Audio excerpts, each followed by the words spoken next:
आज हम बात करने वाले हैं ह्यूमन जीनोम प्रोजेक्ट के बारे में। इसके सिनॉप्सिस की बात करें हम तो introduction, mapping of the human genome, methods of genome mapping, human genome project main point, genome genes present in human genome and genome of other organism and use of human genome and ethics. तो हम introduction की बात करते हैं यहाँ पे।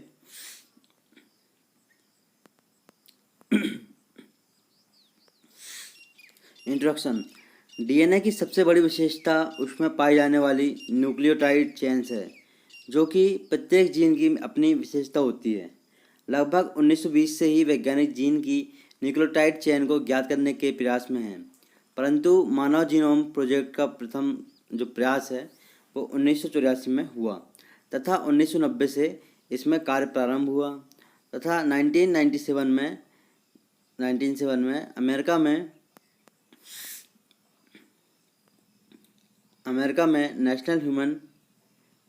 National human genome research institute की स्थापना की गई। ह्यूमन जीनोम प्रोजेक्ट एक अंतर्राष्ट्रीय प्रोजेक्ट था जिसमें 6 देश America, England, France, Germany, Japan तथा चीन सम्मिलित था। Mapping of the human genome. Manav genome project के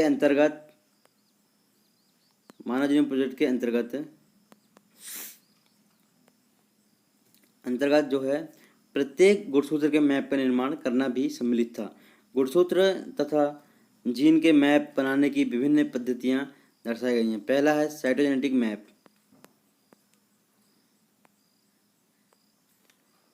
जब गुणसूत्रों के डीएनए को रंजित करने वाली विशिष्ट रंजकों से अभिरंजित किया जाता है तो गुणसूत्रों में कुछ भाग हरे रंग के हो जाते हैं तथा कुछ हल्के रंजित हो जाते हैं।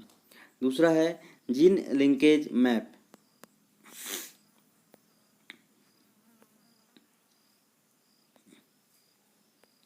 जीन लिंकेज मैप की हम बात करें तो मार्कर जीन्स की सहायता गुणसूत्र पर क्रियाशील जीन को पहचान कर जीन लिंकेज मैप बनाया जाता है। सबसे अधिक उपयोग में आने वाले डीएनए मार्कर RFLP, VNTRH तथा STRH कहते हैं। रिस्ट्रिक्शन फ्रैगमेंट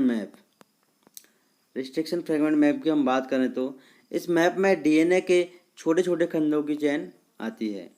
फिजिकल मैप की हम बात करें यहाँ पे तो इसमें क्रोमोसोम की बेस श्रृंखला की संरचना को देखने को मिलती है। भौतिक मैप बेस चेन, क्रियाशील जीन तथा उसमें पाई जाने वाली आधार की चेन दर्शाते हैं। Methods of genome mapping. Manav genome को यहाँ पे डायग्राम देखते हैं हम। विभिन्न प्रकार के जीनोम मैप की बात करें हम तो यहाँ पे देखते हैं ये वाई है, यहाँ पे वाई साइटोजेनेटिक मैप या ये जीन है, ये पूरा साइटोजेनेटिक मैप है। ये जीन लिंकेज मैप है, ये रिस्ट्रिक्शन फ्रेगमेंट है मैप है। ये फिजिकल मैप है, ये बेस सीक्वेंस है पूरा। ये विभिन्न टाइप के यहाँ पे मैप हैं।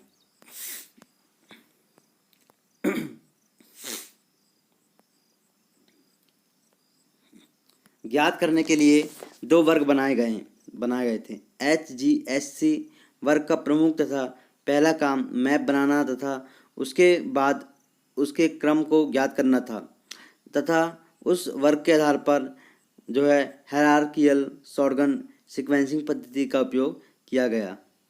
यह बहुत बड़ा प्रोजेक्ट था, इसलिए इसमें प्रयोग की गई सभी तकनीकों का विवरण दे पाना संभव नहीं है।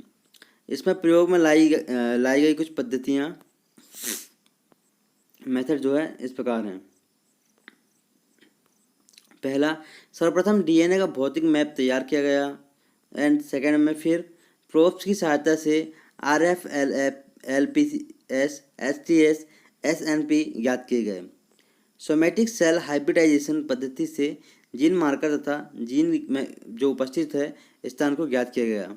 फिर चौथा नंबर जो है गुणसूत्र पर जीन को फिश जो है FIS फ्लोरेसेंस इन साइट हाइब्रिडाइजेशन पद्धति से ज्ञात किया गया। STS-EST मैपिंग का उपयोग किया गया यहाँ पे। PFGE की सहायता से बड़े DNA खंडों को अलग किया गया था। एंड 7 नंबर, अलग अलग लंबाई के DNA खंडों को वाहक के साथ क्लोनिंग करके अलग किया गया था। और यहाँ पे 8 नंबर, PCR का उपयोग कर जीन के छोटे छोटे भागों को यहाँ पे बढ़ाया गया था और क्रोमोसोम की वाल्किंग जो है जंपिंग आदि तकनीकों से डेटाबेस तैयार किया गया था। क्लोनिंग की सहायता से कुछ आनुवंशिक बीमारियां भी ज्ञात की गई थी। 4 नंबर जो है human genome project main points की हम बात करें तो मानव जीनोम प्रोजेक्ट के कुछ प्रमुख बिंदु इस प्रकार हैं। पहला है, इस प्रोजेक्ट में संपूर्ण जीनोम के 90% भाग को ज्ञात किया जा सका है। दूसरा नंबर जो है मानव जीनोम में कुल मिलाकर 3.2 GB अर्थात 3.2 बिलियन बेस पेयर्स पाए जाते हैं। जीनोम का लगभग 50% भाग रिपीटेड जीनोम होता है। चौथा, मनुष्यों को आपस में 0.2% या लगभग 500 आधार रचनाएं एक दूसरे से भिन्न होती हैं। लगभग 3 लाख एकल जो है न्यूक्लियोटाइड पॉलीमॉर्फिज्म पहचाने गए हैं।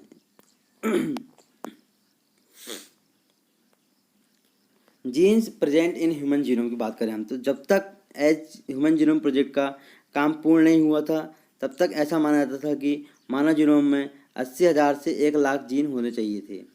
यह अनुमान मानव शरीर में पाई जाने वाली प्रोटीन के आधार पर किया गया था। ह्यूमन जीनोम प्रोजेक्ट के परिणाम आने पर यह अनुमान जो है 3,000 से 4,000 रह गया।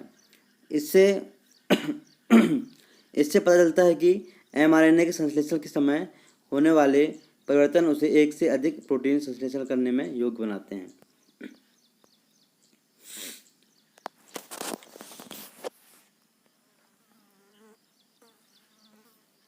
यहाँ पे हम बात करते हैं जीनोम्स ऑफ अदर ऑर्गेनिज्म।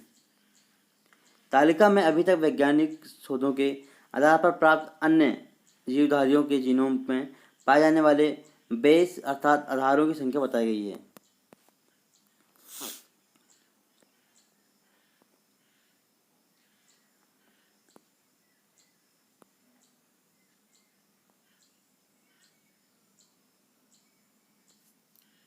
यहाँ पर देखते हैं प्लाज्मिड जो है वो है 4.3 KB, Haemophilus influenzae 1.8 MB, musculus 3,300 MB, yeast chromosome third 315 KB, Saccharomyces cerevisiae 12 MB और Oryza sativa 430 KB। Use of human genome and ethics की बात करें हम तो मानव जीनोम व्यक्ति विशेष की अत्यधिक संवेदनशील तथा व्यक्तिगत जानकारी होती है जिसका गलत उपयोग किया जा सकता है। मानव जीनोम के ज्ञात होने से इसका सर्वश्रेष्ठ उपयोग आनुवंशिक बीमारियों के बारे में ज्ञात करना है। तो फ्रेंड्स, अगर आपने अभी तक मेरे यूट्यूब चैनल को सब्सक्राइब नहीं किया है प्लीज़ मेरे यूट्यूब चैनल को सब्सक्राइब कर लें और बेल आइकन दबाना बिल्कुल भी ना भूलें।